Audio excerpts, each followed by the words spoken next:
welcome to Tell Me Your Story, New Paradigms for a New World. I'm Richard Dugan, your host, and it's always a pleasure to have you join us here on the program as we begin to talk with our special guests every single program, every podcast, videocast, broadcast, and bring you, I think, important information that you'll be able to use to go out to make the kind of choices that will help make your dreams come true. Looking for those new ways of living. The old ways just don't work. And so we're trying to educate and enlighten and inspire as well. And our guest today is going to do just that for you. His name is DDS Dobson Smith. I want to welcome you to our program, DDS. It's great to have you with us. Thanks, Richard. It's very kind of you to have me, and what a lovely introduction too. Well, I also love the title of your book, which is extremely important, but it's also very difficult sometimes for some people. You Can Be Yourself. And the subtitle is, this is your pocket guide to creating inclusive workplaces, all right, by using the psychology of belonging. There is a word that I find interesting that people seem to have latched onto, that I'm not a fan of it, and I can explain why, but maybe you aren't either, and that's the word tolerance, because tolerance implies a judgment on the other person. And I'm just going to tolerate you. I'm going to tolerate you being on my program, DDS. It's whereas the word I would choose that does not necessarily mean that that I agree with you, lockstep. Hey, let's march together here. Acceptance. I accept you the way that you are. I'm not going to tolerate you. I'm going to accept you because you're a member of the human race. You have a right to be here. You have a right to your opinions, your ideas, your perspectives, your lifestyle, whatever other categories you want to throw in there.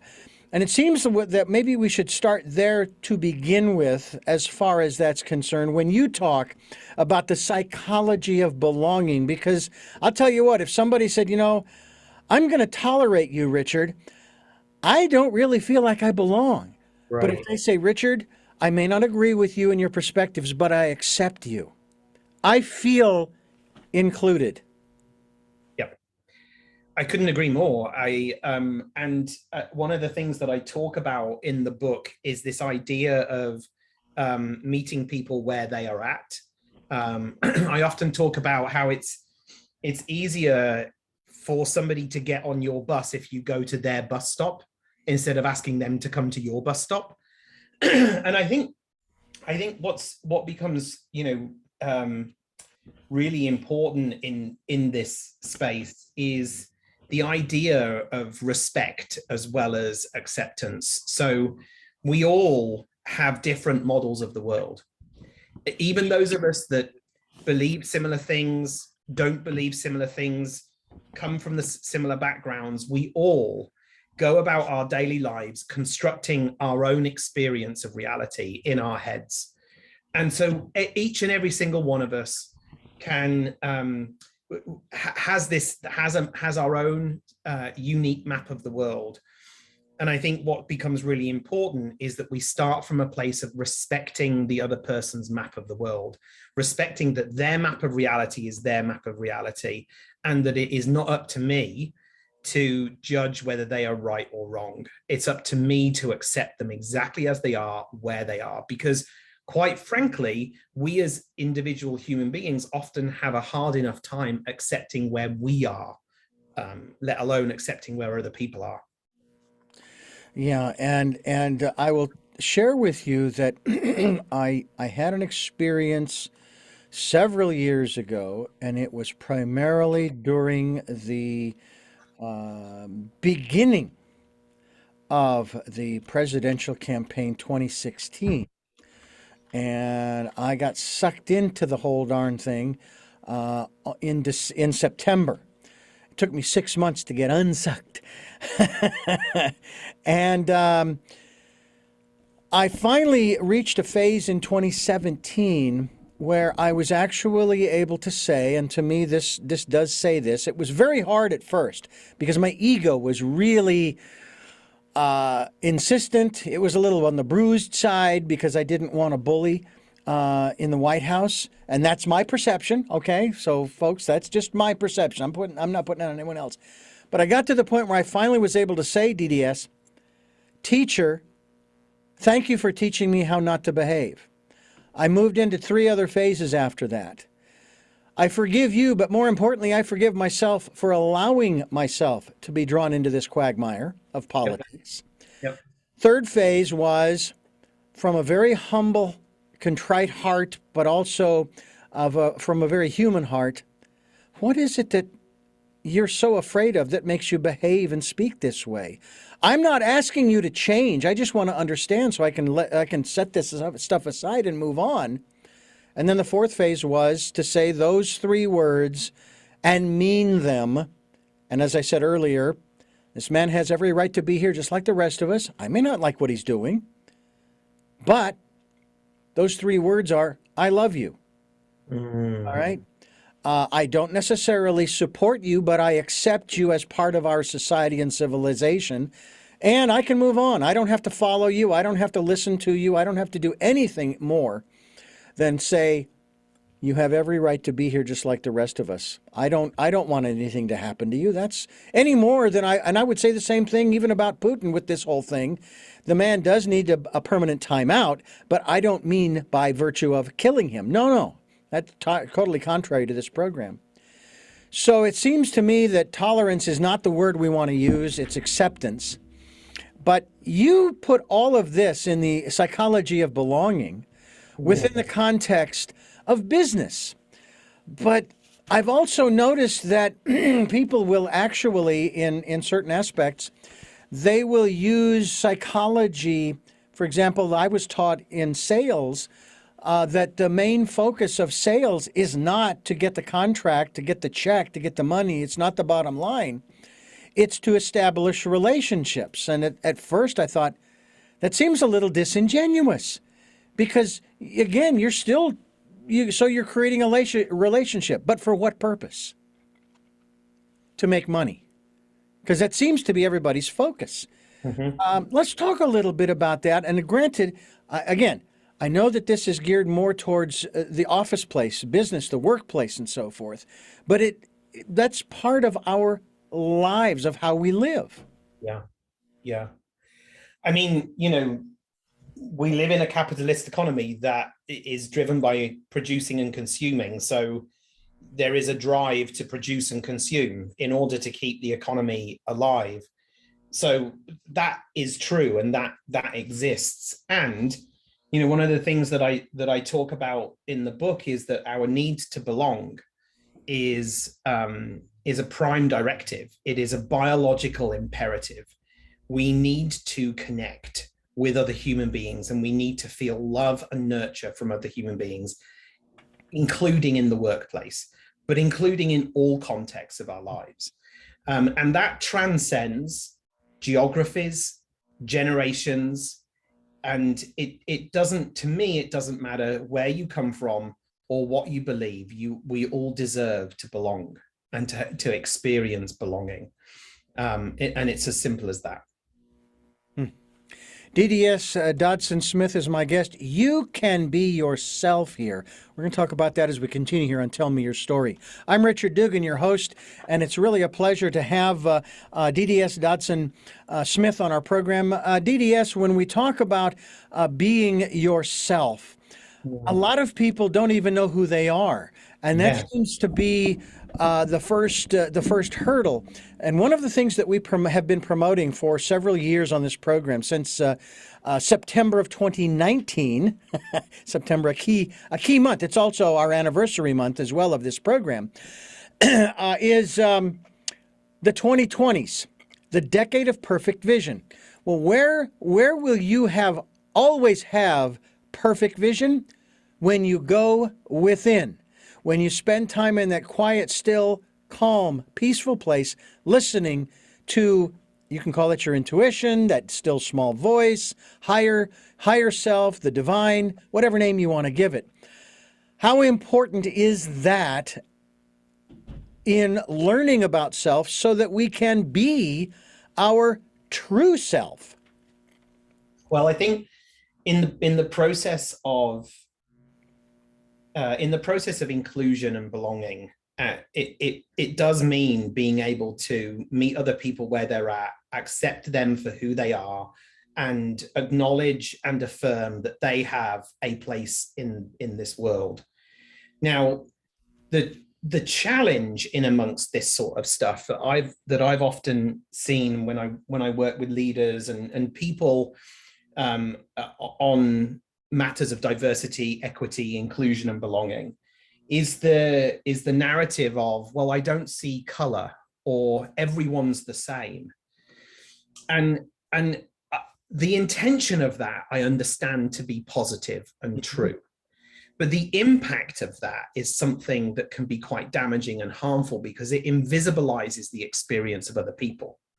It invisibilizes the challenges that, if we live in this capitalist economy where in which anyone who is male, straight, cisgender, non-disabled, and white has an automatic leg up because of the way in which our systems, and by systems I mean our laws, our regulations, our organizations, are geared towards promoting and favoring that demographic.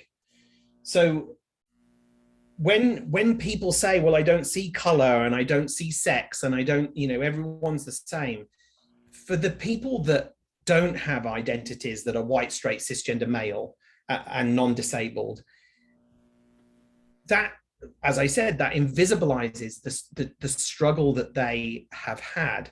So bringing this back to self-awareness, what becomes really important in these conversations is being able to know who you are and to know the aspects of your identity that carry automatic privilege and the aspects of your identity that are marginalized or oppressed or excluded in some way, so that you can appreciate where you are. Because when you know where you are, you can have a deeper appreciation for where the other person is. I saw a documentary, it was a short one, a very short one, that was put out by one of my other guests on the program, that says that when it comes to the subject of racism, and you kind of have sort of opened the door for that by talking about how people don't see color, is every human being is racist. And here was the explanation. You cannot escape the filters that you have that are in essence innate.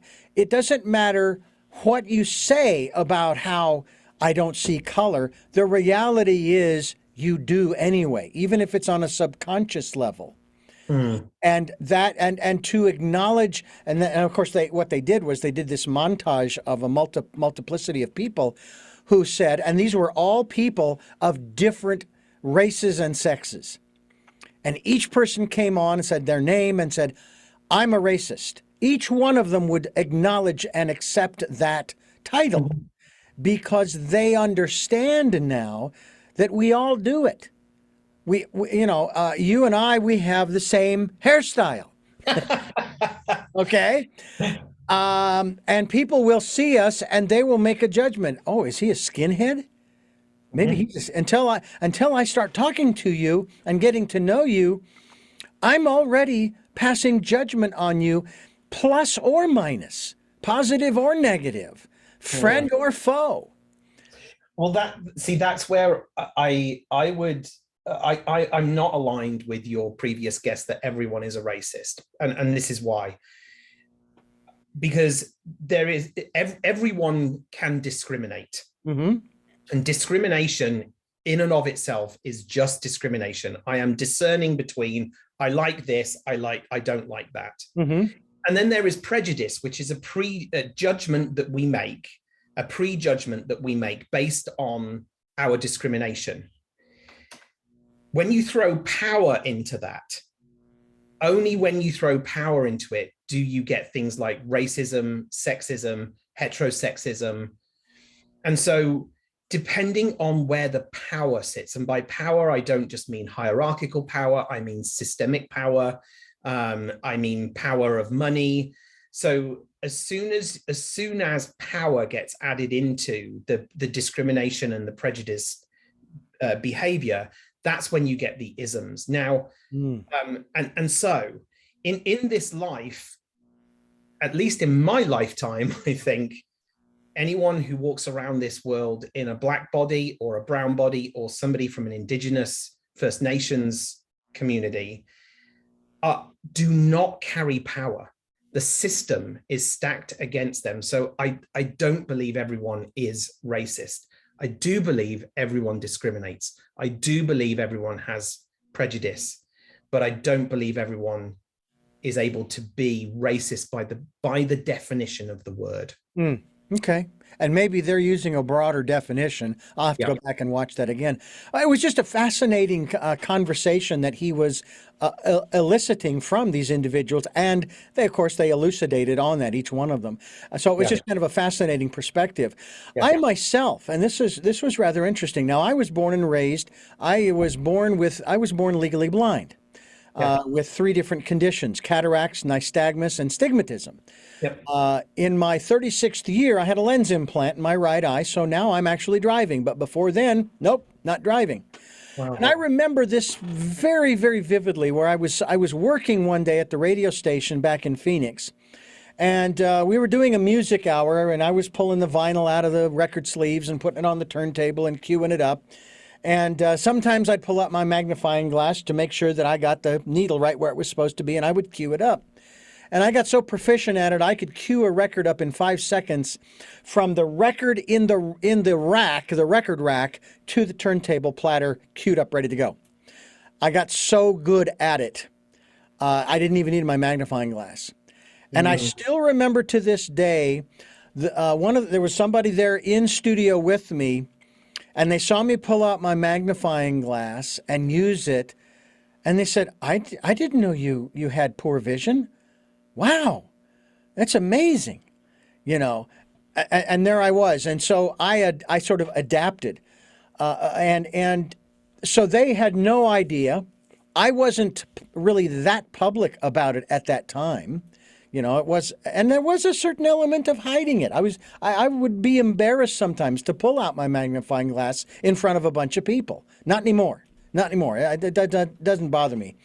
I'm still, I guess you call it nearsighted, so I still use the glass, from time to time.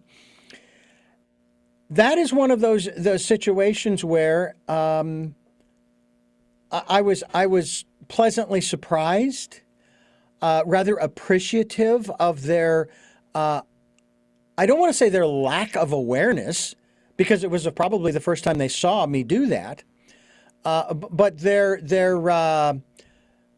I suppose their awe and appreciation for my adaptation to that situation. They didn't treat me any differently after that, don't get me wrong, but it was just really interesting. And I had no control over that. My blindness wasn't, at least as far as being born, wasn't really a choice. I just, that's how I came out. And it's the same thing with my, I guess you could say, whiteness, although I'm probably more brown than white, and so forth, because of my Hispanic heritage, Native American heritage as well. My DNA, I'm from all 3 or 4 levels, the North, Central, and South American continents of indigenous peoples based upon my DNA. But I never thought about it before, And then when people start talking about white privilege, I'm going, I've had a great life. I've always felt like I've been in the right place at the right time, but it hadn't been that easy. I've had to struggle through myself to these things. And it's just an interesting dynamic that we're talking about here. Yeah. I mean, having white privilege or male privilege or straight privilege or able-bodied privilege doesn't mean that you haven't struggled. Like it's hard being a human being, right? Full stop. Like it is hard. To get up every day and grind. Yeah. So there are struggles, And the thing about privilege is that it tends to go unnoticed until it isn't. So I don't know, as a straight person has never had to think about whether they can hold the hands of their loved one as they walk down a street before. But anyone in a queer couple, that is front of mind and a preoccupation. You maybe a white couple go to rent an apartment, and the landlord and they get the apartment, but unbeknownst to them, the people that saw it before them were turned down because they were Black. They have benefited from white privilege. The couple that are holding hand are benefiting from straight privilege. That doesn't mean to say that the straight person is bad or the white person is bad. Nobody alive today is responsible for slavery. Yeah. And yet the systems that we all operate within uphold some of those ideals. Yeah. So it's not that it can become really hard to have these conversations, because inherently these conversations are going to lead to some sorts of feelings of wrongdoing, shame, guilt, anger, and people don't like to feel those feelings. So the better option for many people is to avoid having the conversation altogether, which sometimes gets dressed up in the, I don't want to say the wrong thing, I don't want to upset someone. Well, newsflash, you have to be wrong. You have to be okay with being wrong. You have to be okay with saying stupid stuff that might tread on someone's toes, but you just then take accountability for it. Because if you don't have these conversations, then nothing is going to change. If you don't engage with the feelings of shame or anger or frustration or whatever they are, then nothing will change. And for some people, they don't want anything to change, because that's going to mean a loss of power, a loss of status, a loss of position. And I get that. I get that some people don't want to lose that. Yeah. But I'm in the other camp of, let's talk about it so that we can bring about a more even playing field for this often terrible experience we have of being in these meat suits on this, if you're not a flat earther, globe that is moving through space, right? Yeah. Or this earth that we are on. We're talking with DDS Dobson Smith, and your book entitled You Can Be Yourself Here, here being the workplace. We're going to continue our conversation here on Tell Me Your Story. I'm Richard Dugan, your host, and the conversation we've had up to this point, I think, is extremely important as we move into the aspects of, as your focus is, of course, executive coaching, but it's also talking about the workplace in general, and the workplace over the last few years has really changed. Mm-hmm. There are people who are concerned over the fact that there are more jobs available than there are people looking for jobs. Not people available, but Correct. People looking for jobs, because they have discovered a new way of working, be that it from home or whatever other means they want to earn their income and contribute, if you will, to said economy, as was referred to earlier. How has that changed your methodology? You've been doing this for 25 years or so. How has your coaching style changed, your methods, your protocols, during what I like to call the COVID era? Yeah, I mean, in March 2020, everything changed for me. I had spent a 25-year career building organizations in which people could experience belonging, working one-on-one with people, both clinically as a psychotherapist and also as a coach, an executive coach.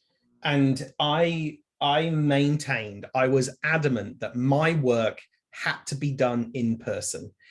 that it would lose potency, that it wouldn't have the same impact.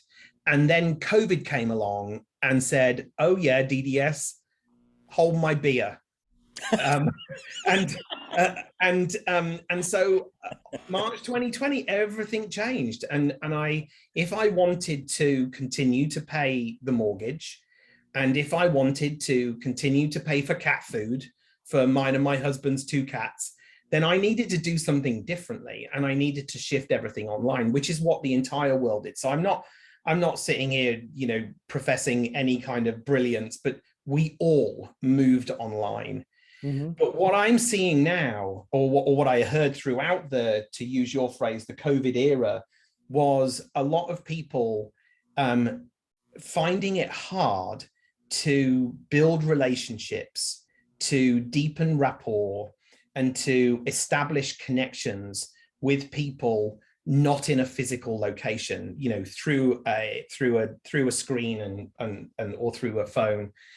And I agree, it's hard. It's at least it's different, right? Because whenever we're learning a new skill, it feels clunky and awkward to learn a new skill, and it requires effort and energy to be able to learn that new skill and then to deploy that new skill. And I have some patients, Richard, and some clients that I have never met in person. I've only ever met them through the screen. Mm. And both by their admission of their experience and my own experience, I have had some of the most potent and meaningful moments of change and conversation in some of those relationships with people that I've never met in person. So I hear that it is hard, but it is not impossible. So we just have to use what is available to us more consciously and through a different lens. Do you find that now that things are starting to open up again, that you're going to shift back the other way because it obviously is for you, it is the better way, and that certainly makes a lot of sense? Or, like many people, are you thinking, okay, we've experienced this, and initially it was not real comfortable? For me, this method that I started doing 2 years ago, and it's amazing how I never did video editing before, but with the YouTube version of Tell Me Your Story, I'm now video editing. I didn't want anything to do with having anything to do with cameras because it was so much preparation ahead of time. Whereas if it's just audio, I flip a switch, I hit the space bar, and boom, we're off and running, and I don't have to wait for anything. Yeah. And yet I am finding a great excitement every time I've got another video to edit, and I'm going through, especially if for example, I have guests on who actually are singers, they're musicians, who have wonderful stuff. I had one gal on who is a shaman, and she's also a musician. She sings. So we incorporated some of her songs in the audio, the podcast. But I thought, it'd be kind of nice if I had videos of those songs. Well, I went on YouTube and I found them, and I was able to download and incorporate them in there. And it was really a lot of fun. So now I'm thinking, all right, so when authors are able to travel, if that is ever brought up again by the PR firms or what have you, am I really going to want them in studio, or am I going to have to figure out a way to have a second camera so that I can continue to record the videos that I really think are effective? So with the COVID era almost gone, or at least maybe minimized considerably, what are your thoughts in that regard, specifically for you and the work that you do as an executive coach, but maybe in general the workforce, in saying, you know what, some of the things that we discovered during this time, I want to keep doing? Yeah, I mean, the world of work is talking about hybrid working at the moment, and there's that combination of being able to work from wherever you want to work as long as you've got a decent Wi-Fi connection, but also have moments of connection in a physical office. And I think that applies to me in my business as well, because one of the real benefits, I don't know if it's too early to talk about the benefits of the COVID era because there's been so much tragedy. Yes. But for me, one of the gifts of this terrible period has been I've been able to, in my executive coaching practice, I've been able to work with people all around the world. So I have clients in Singapore, Japan, London. I have clients on the East and West Coast and middle of America. I have a client in Sydney.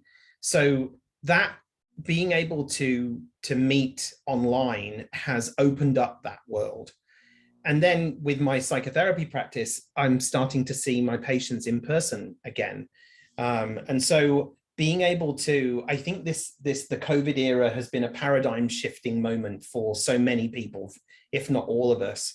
And I think what I want to do, Richard, is have my cake and eat it, right? Like I want to run an online business that means I get to continue to connect and coach with people from so many different walks of life. And I want those moments of in-person, human, we're in the same room. I can see your entire body. I can see what's going on for you. There's much more information available to me. Yeah. As a psychotherapist. Well, I know that using this particular method of screen talk does not allow you to do much body reading, picking up on body language. But a dear friend of mine used to read faces, but it was more the characteristics of the face in general to sort of lay out, this is the general personality of this person, not so much body language. Oh, no, he's not telling the truth because his nose is a little shifted to the left, or he's squinting, or whatever whatever that is there. So it is a very interesting thing. I want to let folks know that your website is soultrained.com, correct? That is correct. Soultrained.com. We'll talk about that in just a moment as we continue talking with DDS Dobson Smith. He's the author of You Can Be Yourself Here, as we are discussing the workplace.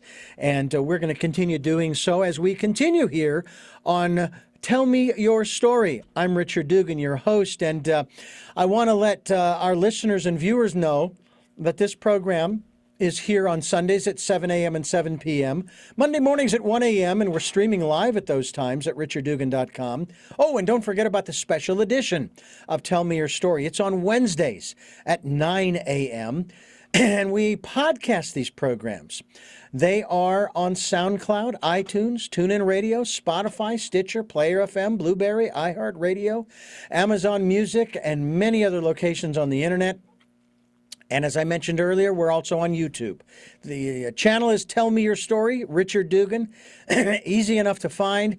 The banner across the top of the channel is the 2020s, the decade of perfect vision, where we hope you will spend that time going within. And we're going to talk a little more about that with our guest, DDS, and find out more about what that's all about with his website, Soultrained, that's an ED at the end, .com, soultrained.com.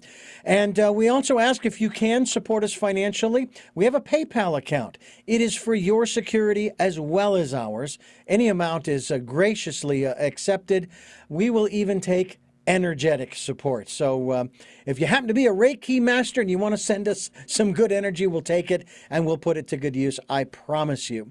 I want to ask you a little bit about your website, soultrained.com. First of all, what are some of the things that people will find on your website that can help to facilitate their not only understanding, because I think it does take some understanding, but then going through the process of learning about and becoming the authentic self so we can be ourselves in the workplace and elsewhere for that matter? Yeah. So on the website, there is a page called Shift Happens. And on that page, there are blogs, articles, videos, and podcasts for for people to consume that, you know, address a lot of those topics. And, you know, I would also say take a look at the book, available in Audible version, ebook version, and paperback version. Because what was really beautiful, I had some feedback the other day from a reader, because the book is written for CEOs, leaders of organizations, you know, HR people. And I had somebody who was none of those things in their professional role reach out to me to let me know that they felt really seen by the book, that they felt that they found stuff in there for them. And one of the highest compliments I feel like I have ever had is that what they loved about it was that they felt like I wasn't talking down, which they said a lot of people do on these types of topics. There's always like, you're bad, I'm better because, you know, I'm smart and woke. But what they said is, DDS, you didn't talk down, you talked with me while he was reading this book. So yeah, there's tons of stuff on the website under Shift Happens. And also the book seems to be going down really well with people that are reading it. Well, I love the fact that you have it also in Audible. That's a huge thing.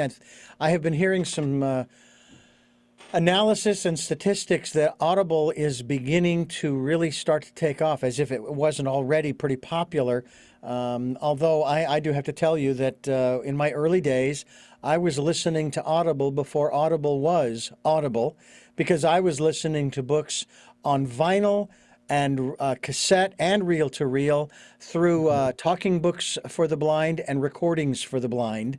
And it was it was great. That's where I met up with my metaphysical primer, Autobiography of a Yogi.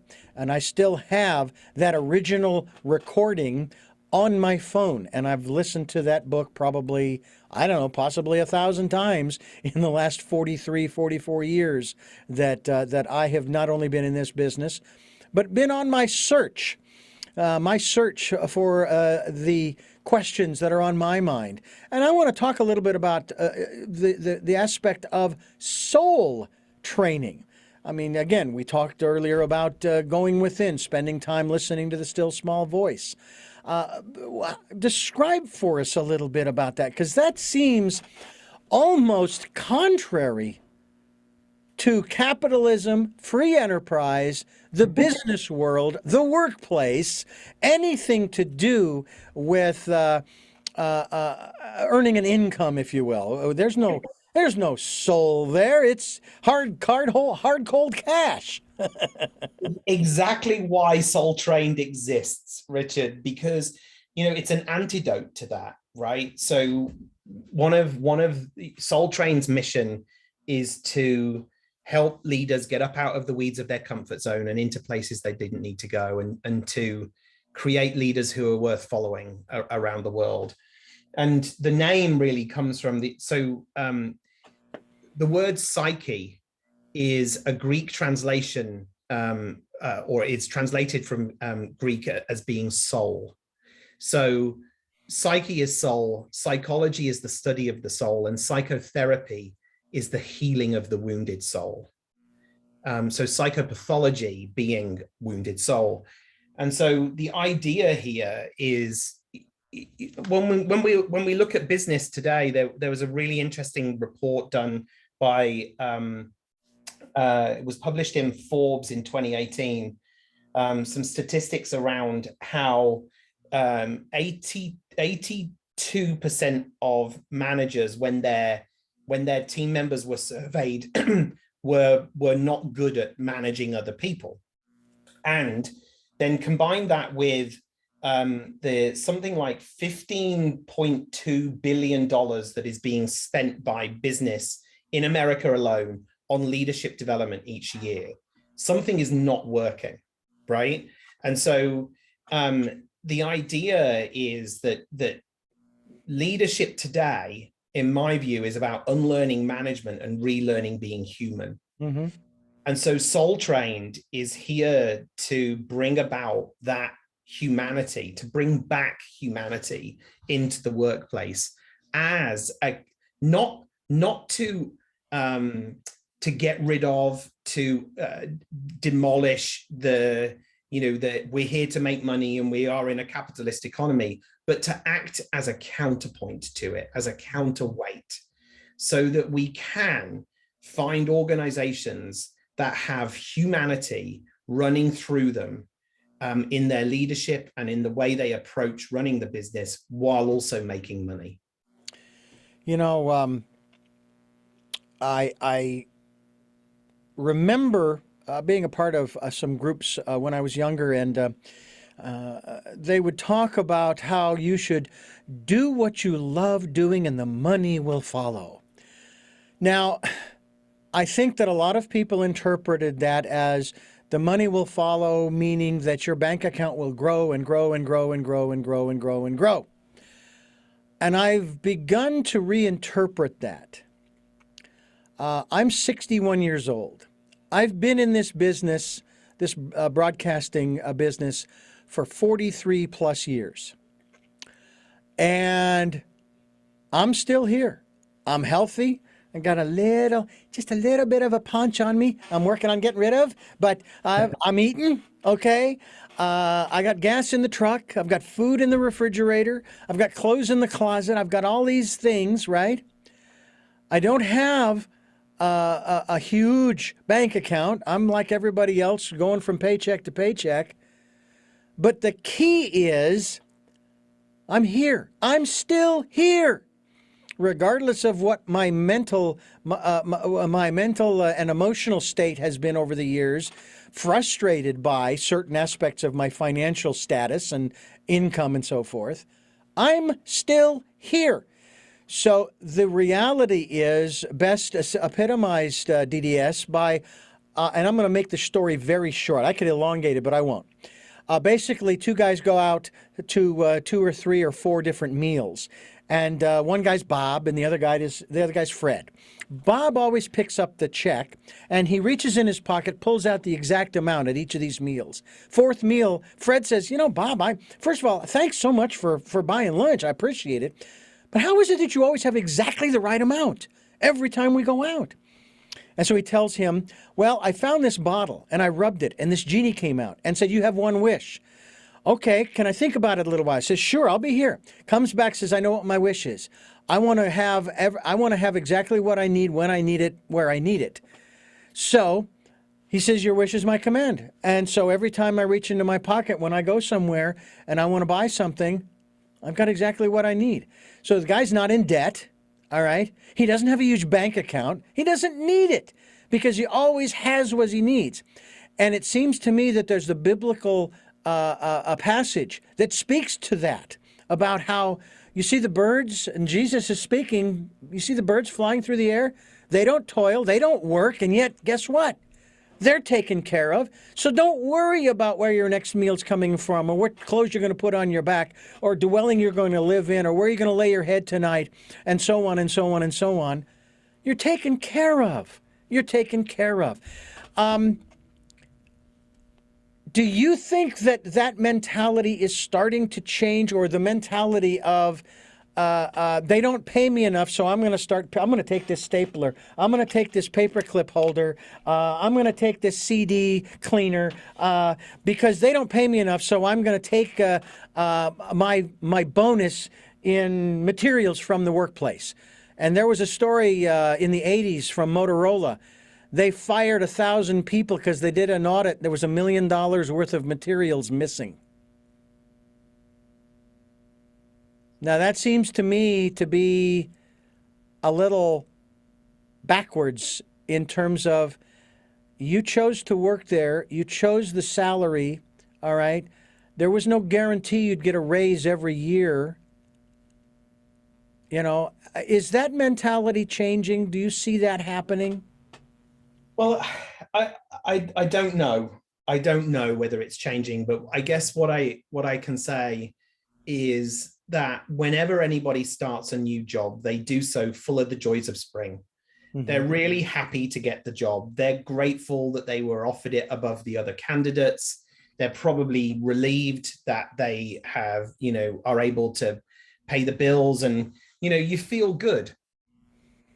And then that feeling either endures or it changes. And I believe that the responsibility for that feeling either enduring or changing rests with two people, or two parties.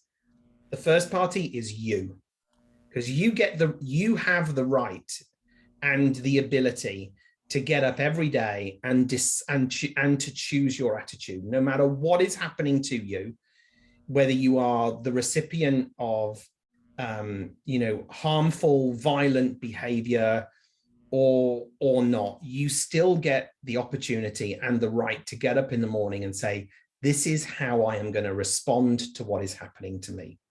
Number one. The second party that is responsible for that is the organization, and in particular the leaders of the organization, because I have always said that the climate of any organization will be shaped by the worst behavior you're willing to tolerate in your leader, because it gets modeled and it gets cascaded. So the point here is that if an organization is experiencing those sorts of challenges, then there are only two places to look. One is what's going on for the individual, and the other is what have we done or not done as an organization that meant we damaged that psychological contract. We're talking with DDS Dobson Smith. His book, You Can Be Yourself Here. And we encourage you to get a copy by going to soultrained.com as we continue here on Tell Me Your Story. I'm Richard Dugan, your host, and it is always a pleasure to converse with our guests about the wide variety of subjects that are available to us, if you will. I really do enjoy these kinds of conversations. First of all, why DDS? Thank you for asking. So I was born, and the name I was given was Daniel Smith. And then many years ago, I met my now husband, who is David Dobson. And in 2007, we got a civil partnership in the UK. And I asked David's dad if it would be okay if I took his last name and added it to my name. And I didn't want to have the name Dobson tagged onto the end of my name. So I put it in the middle and I became Daniel Dobson Smith. And I started signing off my emails as DDS. And then everyone started calling me DDS. And then that started to feel much more aligned with my identity and who I am. And so when people call me DDS, it feels much better to me than being called by my legal name. So you don't do any dental work? I don't, but I am studying to get a PhD. So DDS PhD. Yeah, that'll confuse the heck out of everyone. I was going to say you're going to be known for nothing but your initials there. Right. Okay, especially if it fits. Yeah. I'm also curious too about the aspect, the conversation around culture. Yeah. I'll share with you that early in my managerial career, and we're talking the 80s, the mid 80s, maybe even the early 80s, I was the operations manager for a station in Phoenix, Arizona. And for a very short time, I took on what I refer to, as the managerial style I called Hitlerian. You do it because I'm telling you to do it. Okay? I was very strict. And I found very, very quickly that didn't go over well at all. No. One guy said, no, I'm not going to do it because you're telling me to do it. Yeah. So I reframed it and I gave up that style right away because I knew it didn't work. And I think that one of the benefits that I have had over the years is that as operations manager of different stations, I have basically been doing the same job everybody else is doing, in addition to the other tasks that I might have. And that puts me in a very unique position so that I don't have to guess at how the equipment works because I'm dealing with the same equipment they are, or the environment, et cetera, et cetera, et cetera.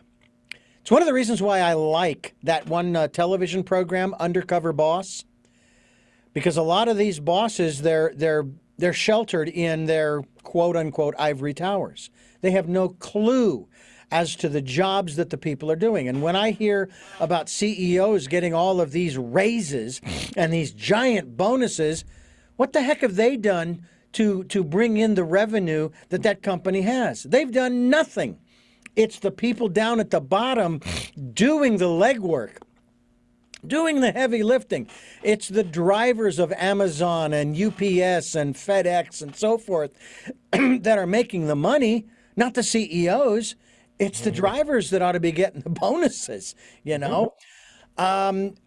Yet at the same time, you know, I guess I have to acknowledge, DDS, that obviously they must have done something. I don't know. Maybe they haven't done anything. They've just held the position, and so automatically they're supposed to get bonuses if their profit margin increases.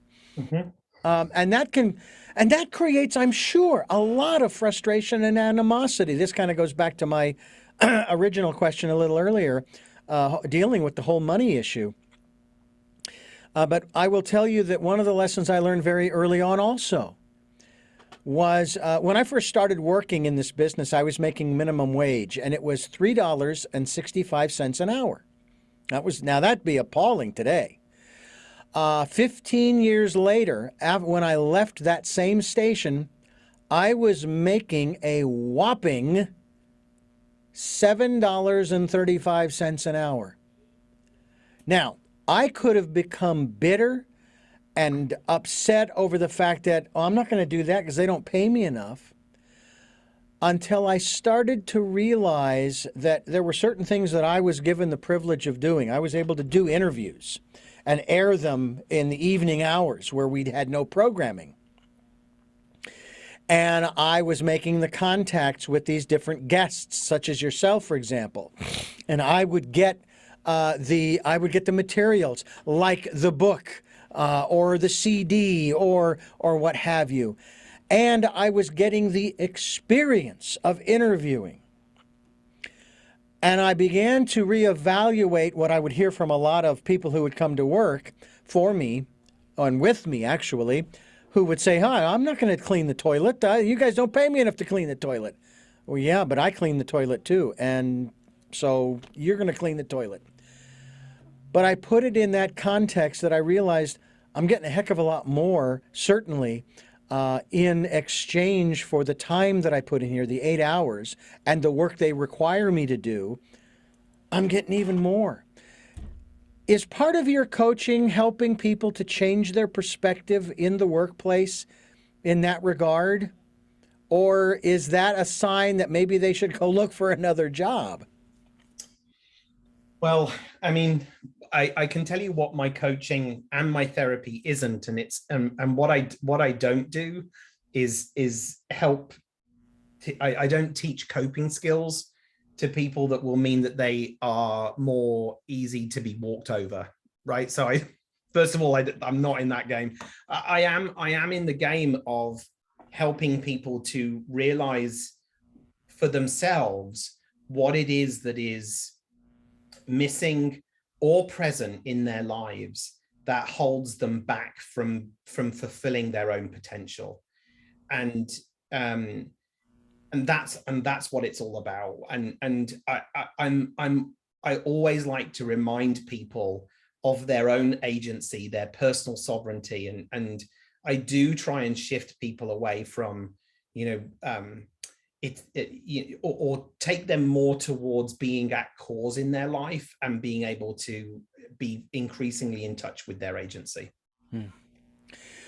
Well, I have to say that one of the laws that one of my bosses used that I have refused, will never use, and I teach people not to use it, the law of diminishing returns. Are you familiar with it? I have heard of it. Basically, it's epitomized by don't put out any more effort than you expect to get back. Mm. And I have found that that is counterproductive not only to the company or the business that you work for, it's counterproductive to your success because you don't know what you're going to get. And I consider myself to be more of a spiritual, metaphysical person, a metaphysician, if you will. And I look at things I try to look at things from a little higher perspective. That if you succeed in my supporting and facilitating what you're doing, then I'll succeed. Yes. My goal is not for me to succeed. Yep. Agreed. My goal is for you to succeed. And now I understand you don't teach coping skills. Would that be considered a coping skill, or is that a technique that people need to incorporate because maybe that might bring back the, shall we say, the soul and or the humanity to business? Well, let me just specify. I will help people with coping skills, but as long as it's not about how do I get better at tolerating my manager walking all over me. Okay, right, I get you.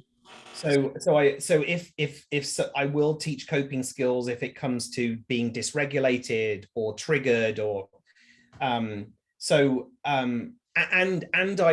I personally agree with you, Richard, that for me, I think that a manager, like in the workplace, a manager's job is to make their team look good, not the other way around. I believe in supporting lines, not reporting lines. And a lot of my work is geared around, you don't need to make yourself look good. You don't need to take the honor and because if your team look good, there's an automatic assumption that you have had a hand in that as a manager or as a leader. And I also feel the same, like I'm here as a coach and as a therapist in service. I'm not here for the glory. I'm not here to make a name for myself.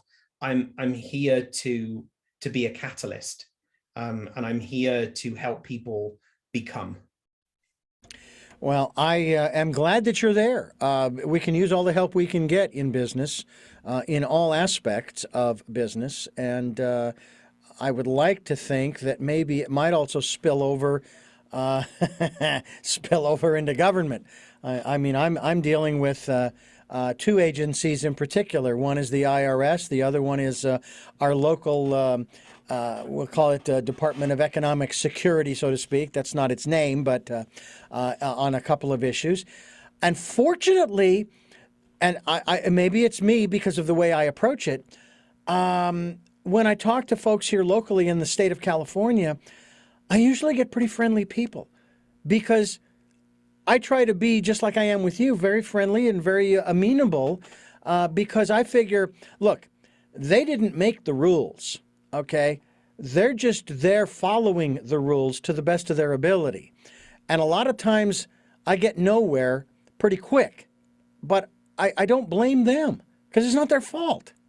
They're just, and man, I even told one gal, I says, well, I hope you have a fabulous day because I know that the person before me and possibly the person after me is probably not going to make your day real great. But let me just say that you did a great job. You helped me out. I didn't get everything I asked for, but that's okay, because at least I understand, what the rules are and I can move forward. And then thank you so much, blessings, and have a good day. And I have to tell you that I would rather do that because I am a believer, of course, in what we put out comes back to us. But it not necessarily, and this is the other aspect of the universal law of exchange. You don't always get back that, we were talking about the law of diminishing return. Yep. You don't always get back from the source you think you're going to get it. I would have loved to have gotten a raise and made $7.35 an hour after 5 years. Okay? But I realized that wasn't going to happen. And so I just needed to keep moving forward and then start changing my perspective, not of my boss, like you were saying, tolerating my boss. That was not the perspective I was going to change. It was going to change my perspective in my role, in where I was getting the exchange from. And it wasn't in dollars and cents. And I think a lot of people, they lose sight of that. Oh my gosh, I'm getting some great experience I would have never gotten had I not taken this job, that I'll be able to take to the next job if I, and when I move on or advance and so forth. And that's one of the things that I find interesting too, is that there are a lot of things that block us. Talking about your book, which we haven't mentioned yet for a while. You Can Be Yourself Here. That's the title of the book. Soultrained.com is the website. And this is Tell Me Your Story. I'm Richard Dugan, your host, and it's a pleasure to have with us DDS Dobson Smith. And it's great to have DDS with us here to discuss these different issues. We got real heavy at the beginning there, and yet I think it goes back to something you said before, that we need to have these conversations. We may not resolve anything, but at least we've talked about these things. Yeah. And I think that, and I've talked about this in my book, Choices, about how we need to. I think I used the word, it may be discrimination, but also maybe it was more discernment in terms of the people that we want in our lives based upon a choice that we might have made. Not necessarily yes people, but at least people who aren't putting us down, who aren't telling us, oh no, that's impossible, you can never do that, that'll never work, etc., etc. But at least people who are there saying, hey, go for it, If that's what you want to do, I'll support you in it. I don't know. I wouldn't do it, but you go for it, man. You've got what it takes to make it happen and what have you. Or at least somebody who's at least neutral, and at least is willing to sit and listen to you babble on about what it is that you want to do. And we have that right as human beings to discern and or discriminate, whichever word you want to use. And as you say, discrimination is not a bad word. It's just how it's used. Right, exactly. And how it's implemented. And I don't like having negative people around me. All right? So if I'm discriminating against you and you're not in my life, then it's because I find you to be a negative influence, and I get enough of that. I get enough of that from the news, which I try not to watch much. How did you get into this business of executive coaching? Because, it seems as though, I don't know. Did you have to be an executive to learn a bunch of stuff in order to do this? Were there classes that you were able to take at different colleges? And of course, as you say, obviously you're going to school because you're going after your PhD. Yeah, I mean, there's all kinds of coaches, right? You, depending on what type of coach you want to be, there are different ways in which to become qualified around that. So yeah, I mean, I trained as a coach when I lived in the UK back in 2004, and have been coaching in my roles ever since then, and in my corporate roles. And so just I think it's just in me, Richard, that I believe that I am on this earth, in this meat suit, in this iteration of my journey, to be a catalyst, to be an accelerant for people, and I also want to use, I want to be good at that. I want to be increasingly better at helping other people to become whatever it is, or whoever it is that they want to become. And so that's why I trained as a coach. I knew I was good at helping people think things through, come to conclusions. I knew that I could see things that other people didn't see, or I had a different perspective. But I wanted to make sure that I was a precision instrument, not a blunt tool. And that's why I started training as a coach. And then that's why I trained as a therapist, because I recognized that in coaching, coaching isn't therapy, but it doesn't mean to say that it isn't therapeutic. But I also know that, there is a very fine line between what's coaching and what's therapy. And there was points in my coaching practice that we were getting to a slightly invisible brick wall in terms of progress for my clients. And I wanted to be able to remove that invisible brick wall. And so that started me on my journey to become a psychotherapist, so that I am able to hold it carefully, ethically, and professionally when a coaching conversation moves into the space of being therapy, and I can signal where we are, and I can bring us back to where we need to be. And overall, coaching is different than therapy. And when a coaching client engages me, they get coaching. And when a psychotherapy patient engages me, they get psychotherapy. But I'm still me, right? So I will have all of those skills. And whether I'm coaching or whether I'm being a psychotherapist, I am deploying everything. I'm using all of the tools in my toolkit in order to get the client or the patient what it is that they want.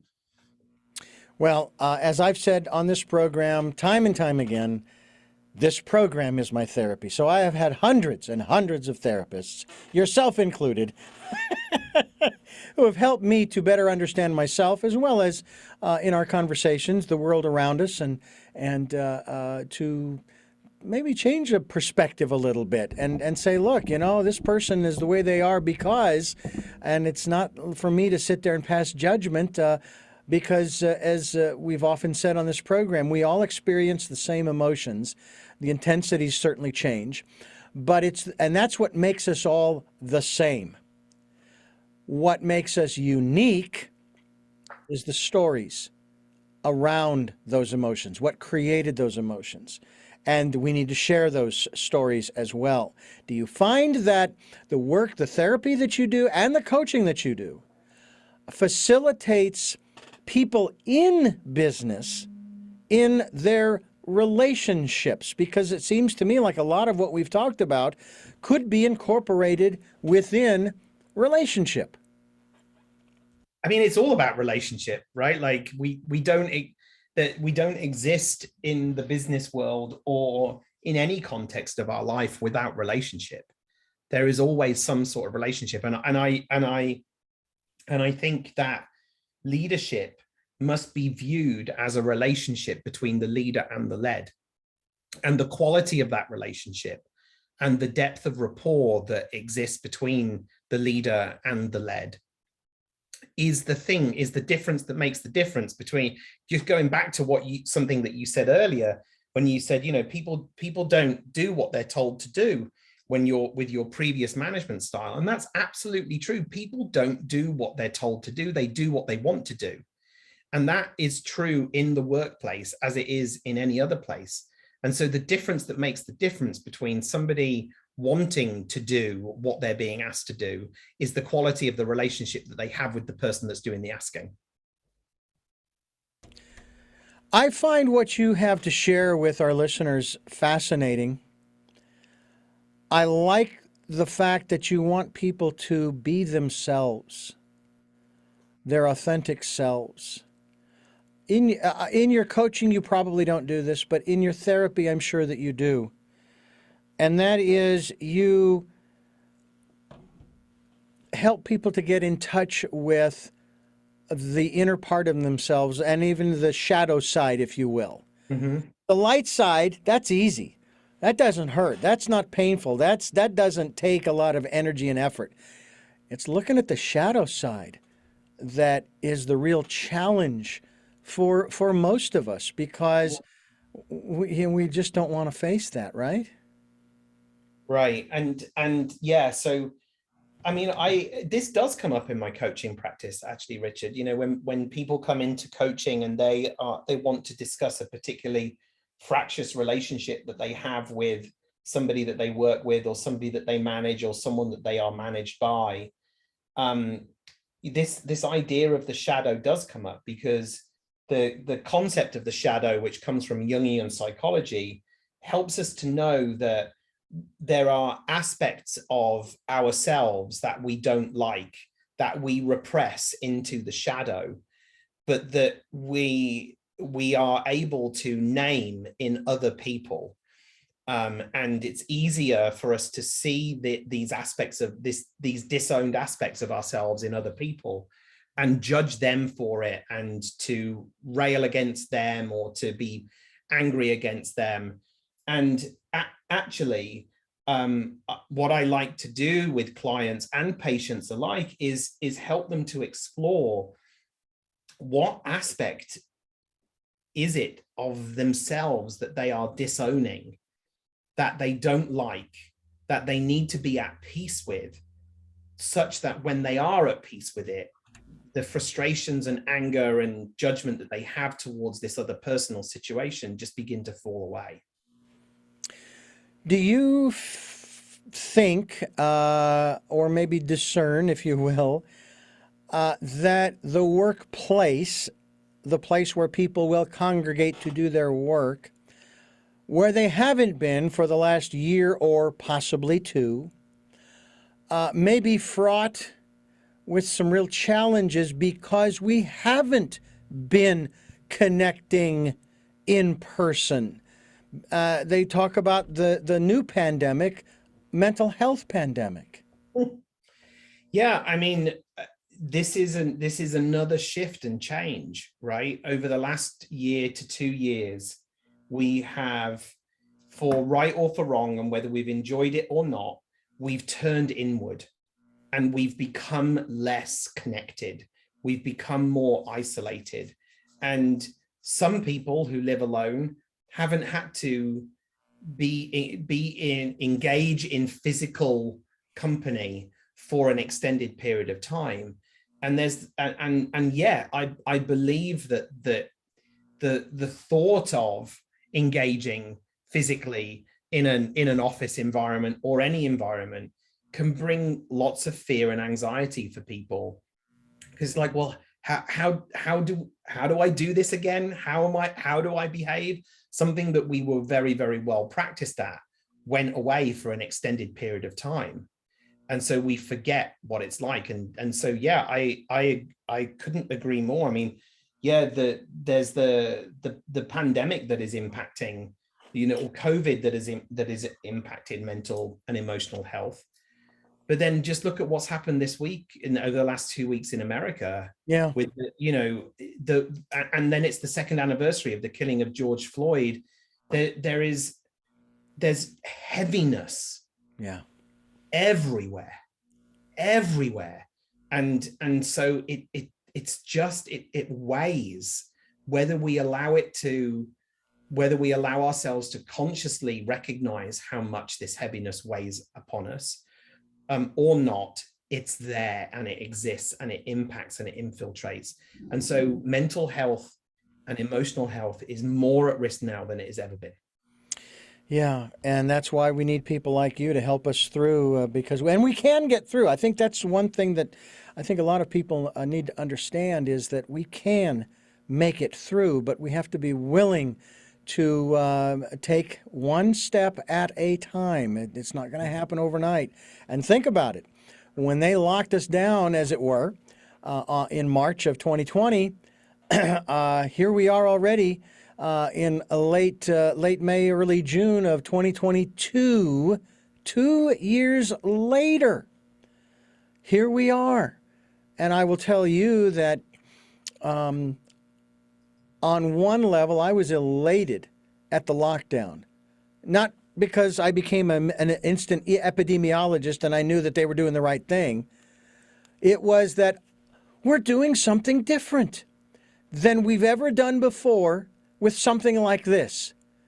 Now, I think there were some incomplete aspects to lockdown, but be that as it may, and that I knew that we were going to come out the other side and it was going to be different.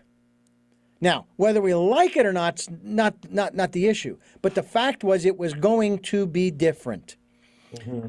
But I also immediately became aware of all of the opportunities that we didn't even know existed back then in March that would come up for people. and look at the number of businesses that popped up, they would be short term. Because we were at the medical facilities short of the protective wear and masks and this, and individuals began their own businesses to create what was needed. And then, I also realized too that there's no shortage of food, because you started seeing people delivering food to people who couldn't get out. Restaurants would make food so that the food they had there wouldn't go to waste, and they would give it away. I thought, this is the resilience of the human spirit. This is where it's at. And it still goes on today. And I think it's a marvelous testament to our adaptability as well as our resilience as human beings. Yeah. Your thoughts? I agree that human beings have a natural inbuilt resilience and resourcefulness, and that we are hardwired towards actualization and individuation and growth. And at the same time, while I agree with you that there is no shortage of food, I also acknowledge that people are experiencing food shortages. Yeah. So it goes back to the haves and the have-nots. And in this world, there are people that have an automatic leg up, and there are people that don't. And I think it's really, really important for the people who have to educate ourselves and to be aware of the experiences of people that are not like us. Yeah. And to know that not everyone has the same life. Well, DDS, this has been fascinating. I have another question for you, and it has to do with the picture behind you, the rainbow. Oh, yeah. Tell me about that. Well, this is a piece of art that my husband and I picked up when we lived in San Francisco at a small shop in the district of Hayes Valley. It is of a tank, and shooting out of the tank's artillery, I guess, is a rainbow. Now, the rainbow is generally accepted to be the symbol of the LGBTQIA2+ community, of which I am a member. But that also, to me, as a piece of art, is a remander of the kind of dialectic, juxtaposed world that we live in. That there is beauty in this world, and there is absolute horror in this world too. The duality that is perceived by many, many people indeed. And we are most appreciative of your appearance on this program to share with us your book, You Can Be Yourself Here, as well as the website soultrained.com, as we continue on Tell Me Your Story. I'm Richard Dugan, your host, and we're with DDS and his book, of course, that we are talking about, as well as the work that he does as both a coach, an executive coach, and therapist. You Can Be Yourself Here, and we hope that you will go to, and we will be linked to, soultrained.com, so that you can listen to the podcast or videocast, as well as scroll through the work that he is doing and take a look at some of those videos and all of the great things. Get a copy, maybe an Audible of the book. You Can Be Yourself Here. DDS, I want to ask you 3 final questions I ask all of my guests. Okay. And you may have addressed them to some degree during the program, but I like to ask them directly. Before I do, I need to tell you, folks, that you are listening to Tell Me Your Story, both audible as well as visual. We have a program that's here on Sundays at 7 a.m. and 7 p.m., Monday mornings at 1 a.m., Wednesdays at 9 a.m., streaming live at those times at richarddugan.com. We also have podcasts at SoundCloud, iTunes, TuneIn Radio, Spotify, Stitcher, Player FM, Blueberry, iHeartRadio, Amazon Music, and many other locations.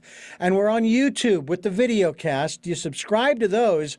I'm less concerned or interested in increasing the number of subscribers as I am making sure that as a subscriber, you're notified when a new interview is posted. That's what happens if you subscribe to the podcasts and videocasts, is every time I put a new one up, you get notified about that. So I would appreciate it if you would subscribe so that you get notified in that regard. Also, supporting this program is also something that I'm greatly appreciative of for those who have, and also for those who will. That's why we have a PayPal account there for your security as well as ours. Any amount is greatly appreciated. Thank you, thank you, thank you to those who have and to those who will. And also participate in the Decade of Perfect Vision, the 2020s. We ask you to spend that time going within, listening to that still small voice. And with that, we now go to the final three questions that we love to ask our guests. And the first of those three questions is, and I will respect your wishes, who is DDS? So I am DDS. And I am an executive coach and a psychotherapist. I'm an author. I'm a husband. I'm a catalyst. I say a lot to my coaching clients, I'll be your best friend, but not the type of friend that is going to tell you what you want to hear. I'll be that type of friend that's going to tell you that you've got spinach on your teeth. What is it that you hope to or want to achieve through the work that you are doing now? A world in which everyone belongs, and a world that is populated by leaders who are worth following. And finally, what is your life's purpose? To be a catalyst. And with that, I thank you, DDS, for joining us here on the program and sharing your story and the work that you do. And I hope that people will go to your website, soultrained.com, to find out more about you and to learn how they can be themselves wherever they are. And again, thank you. Thank you, Richard. And I thank you for listening to and watching Tell Me Your Story, New Paradigms for a New World. We are giving you choices and knowledge of those choices to help make your dreams come true. Until our next broadcast, podcast, videocast, love to Lal and Jeanette, I am listening.